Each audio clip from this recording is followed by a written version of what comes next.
if you've ever had to service the fuel pump on one of these vans, you'll know that the fuel pump lives inside the gas tank, and the way to get it down is to take these two straps loose and some hoses and things, and it's a bit of a challenge to get to all that.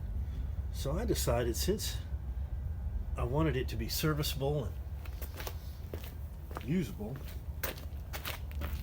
I just butchered a big hole in the floor on the inside of the vehicle under the plywood I have here, so I can pull the fuel pump out anytime I want, service it. I got my wires here for the fuel pump and the fuel gauge. Get it grounded here, and I'll just get either I can cut the floor out of some other van in a junkyard and get just the right contours, or I can just put a damn cookie sheet on here, which is what I'll probably end up doing. But this way I've got my fuel lines right here. I got them run all the way to the front, and this is the vent tube. The fill tube goes over there, but if I want to service it, boom, right here, and I can pull my wires through here when I want to rewire the thing. So that's coming up too. All right, I've got the fuel lines run pretty well here. One of the reasons I had to go through the rear end on this thing is the pinion seal, which would normally live somewhere in this area here, was leaking, and it slung rear end grease all over here. This is not undercoating, this is just grease. This has been cleaned, this is not. And I cleaned all the area where the fuel lines go. I'm gonna clean the rest of it, I promise. It's just gonna take a minute. But you can see that's all just grease. So, got my fuel lines tentatively run here above the bump stop, because that's where the rear end stops when it bumps. Got the fuel lines run all through here, all the way up through the van and up into the engine compartment. And that's where we'll pick them up and tie them into the fuel rail. All right, before I go any farther with the fuel system, which is this, I was just going to make one point. I honestly have no idea how important this is, but I do it anyway, just because I've read it's a good practice, and I have encountered broken bolts and galled threads before. Anytime I'm putting a bolt into aluminum, which is what this whole engine block is made of, I always put a dab of anti-seize, which is what this is, which I guess keeps the bolt from seizing up when there's dissimilar metals involved. And it doesn't take much, you have a little brush there, and then I can install the bolt into the aluminum. It may be overkill for a bolt that's holding on a transmission dipstick, but it only takes 100% more time to do something right when it doesn't work. So it'll be nice if all the bolts come back out without too much trouble.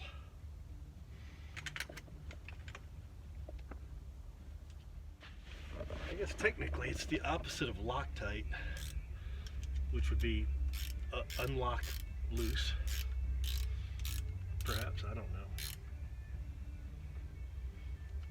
Anyhow, all right, that's the dipstick secured to the back of the transmission, and I'll get a bracket up to the front when I get the oil dipstick and fill tube installed. Right now though, we're going to work on this fuel system, and here is the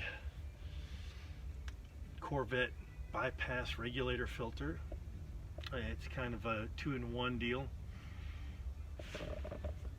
I was looking at it, and it's got a ground strap on it, so I'm going to go ahead and ground it just because, and I'm thinking I might be able to put that thing right here.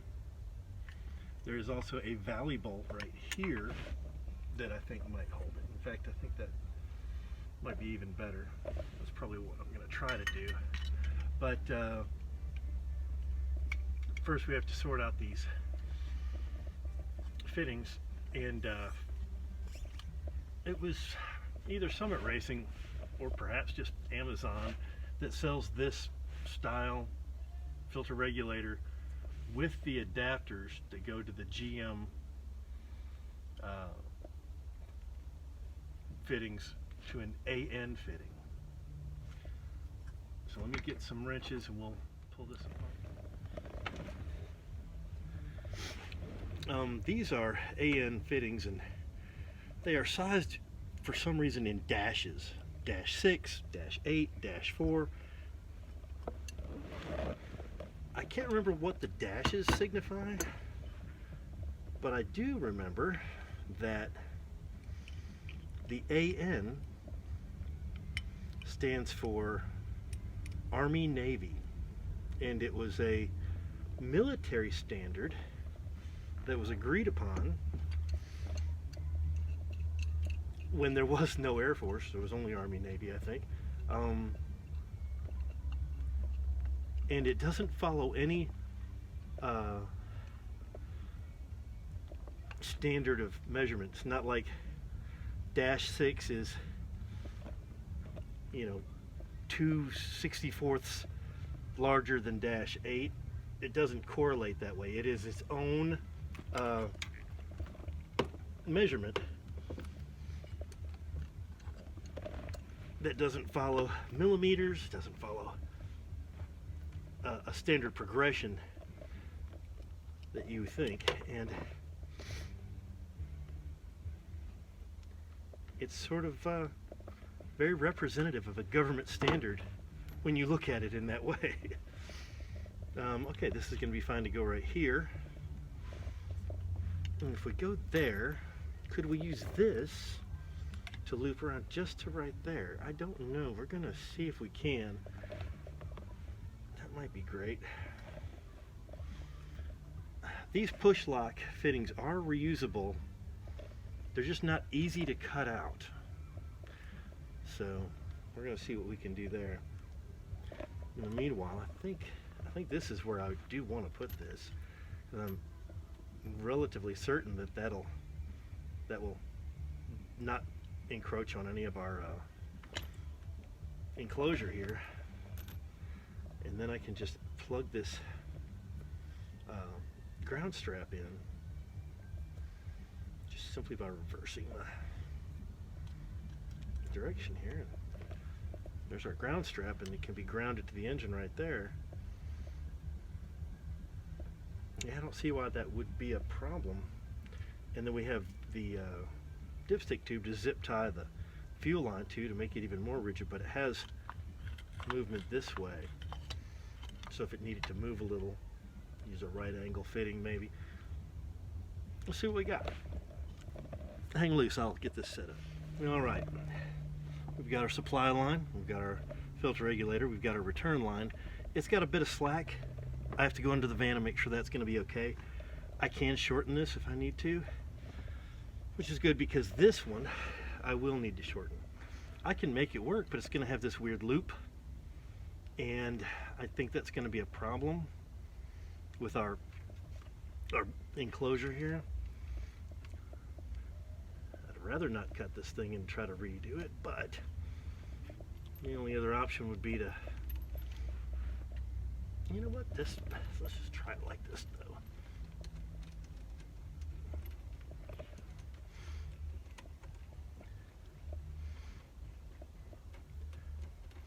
I mean, worst thing I could do is mumble to myself and not make any sense. That'd be the worst thing I could think to do. What if I just did that?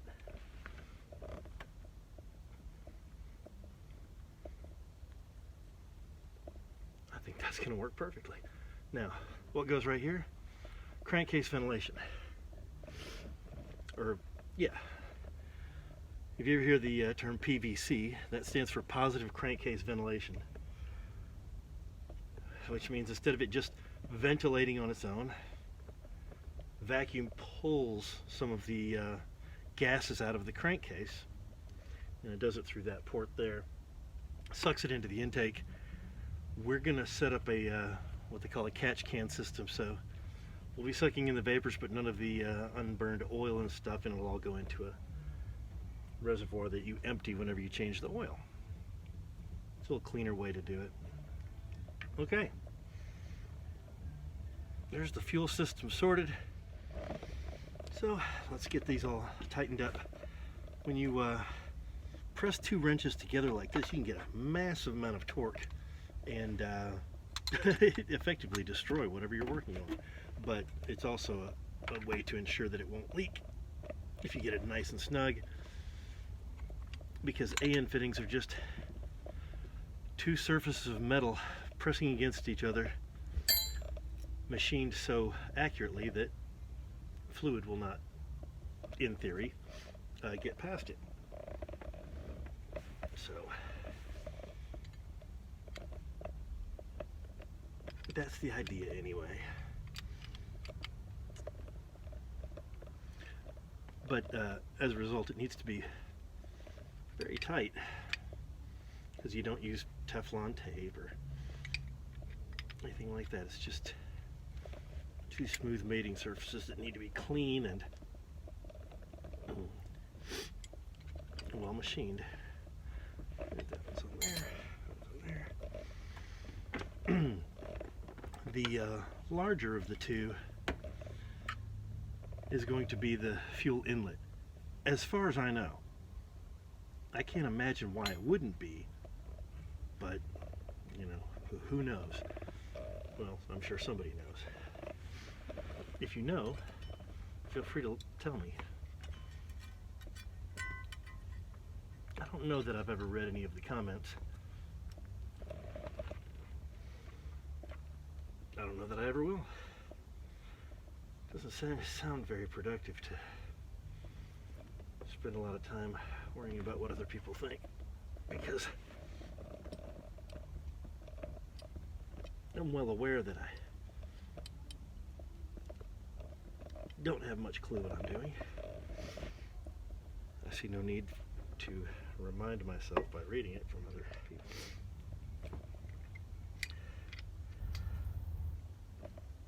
I think I probably should have done this in a time-lapse video, and if I can figure out how to do that in the editing, I will.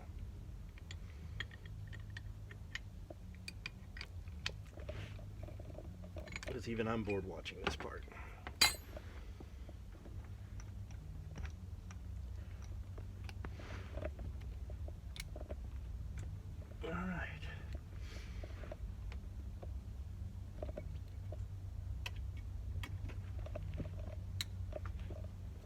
They're all clicked in place. Okay. And if this becomes problematic, I can move this back a little or something, but I think that's going to be just fine. All right, let me show you what I got going on here. I politely convinced the fuel pump wire to join me up here in the cabin. I'm going to strip a bit of it away and connect it to the positive side of the battery. I've got the negative battery cable clipped to a stud, and this negative will just get clipped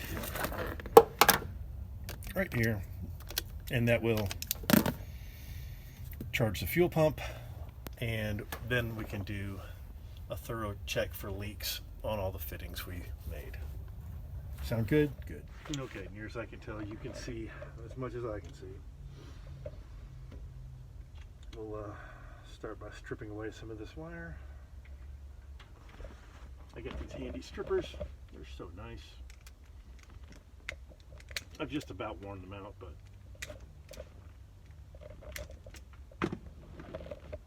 I have a nice long lead to wrap around this battery terminal here.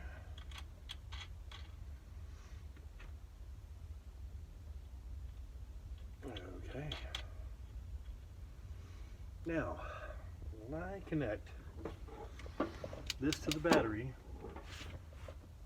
I should get a nice shower of fuel when the connections fly apart or start spewing in every direction. So let's listen for the pump.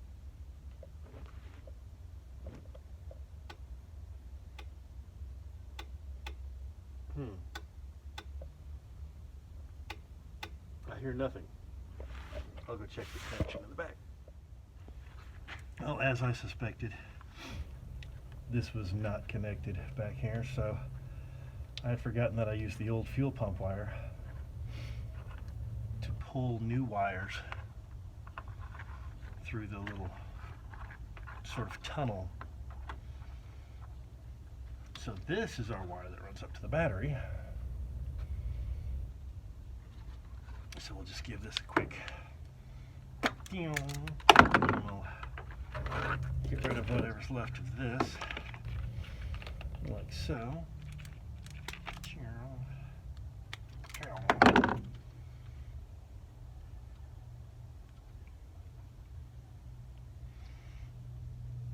Oh, this looks very safe. I'm sure this is completely safe. That's a quality connection right there. Look at that. I'll set it on that so you know it won't cause a fire. Now we'll go leak check. All right, here we let's try this again. Oh, I hear a pump. I don't know if you'll be able to hear that, but I can hear it. Nothing is blown off so far. I'm going to let it run for 10 or 15 seconds and check all the connections.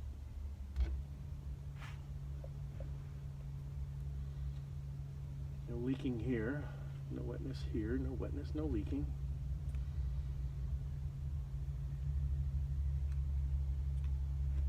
That all looks good.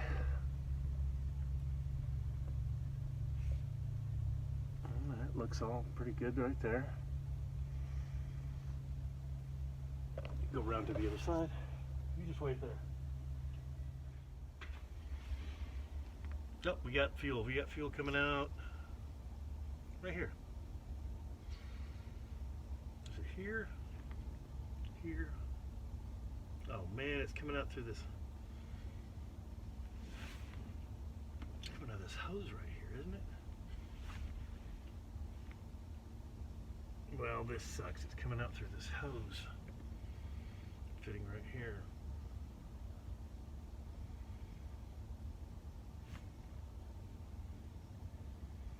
We're going to try putting a clamp on it. See how that does. Well, we had reasonably good pressure because fuel is still coming out of this thing. I disconnected it and of course fuel sprayed all over the engine. What a moron.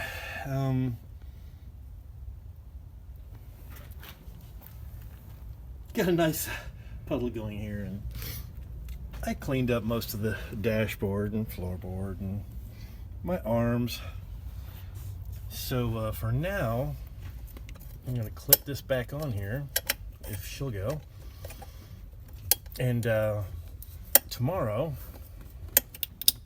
I'll get some proper clamps because this didn't do anything to stop the leak.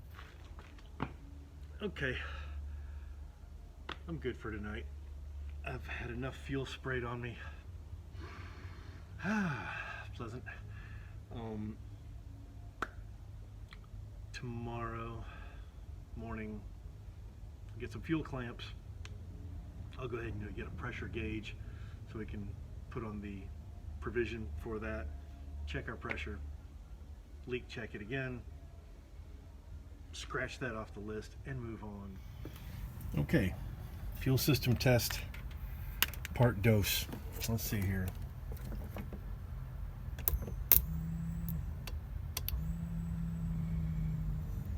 I'm just touching it to get a little pressure built up before I just clamp it on there and see if anything drips anywhere. Because it definitely holds some pressure, I found out yesterday. I'm going to clamp it. I can hear the fuel pump running. So it's running through the bypass filter and back through here. We're good here. We should have pressure in this little Schrader valve, but I'm going to check that later. Let's go around to the other side real quick and check the main rail here.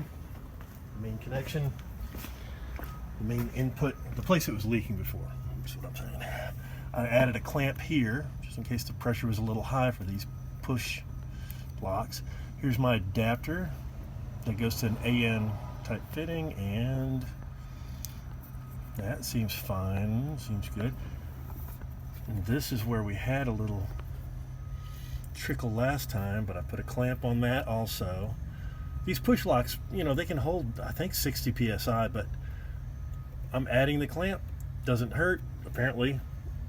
And you can even adjust this and it doesn't leak. I got my crankcase ventilation thing sticking here, so we have clearance there. I think we're good. Let's check back here at the tank real quick.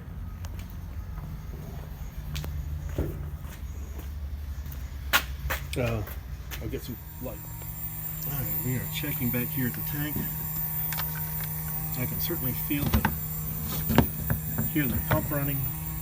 I don't know if you can hear it, but humming away. I don't see any signs of leaking here. And I'll check for drips under here where one line goes to the other line here.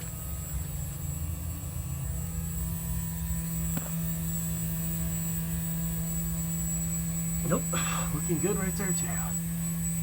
And there's the return. Our fuel system is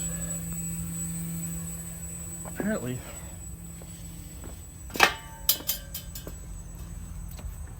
holding steady. All right, we have a fuel system. I don't know if we have the correct pressure, but we will find out. Fuel system test complete. All right, that concludes the fuel system, I think. Do we have enough pressure, adequate pressure to run an LS engine? I don't know. We'll figure it out pretty quickly, but you know, if we have to upgrade the fuel lines or upgrade the fuel pump, that'll be a separate video. Won't that be fun? All right, get back to whatever. I'm gonna try to, I don't know what the next video will be, but it'll be something. I'll work on it right now.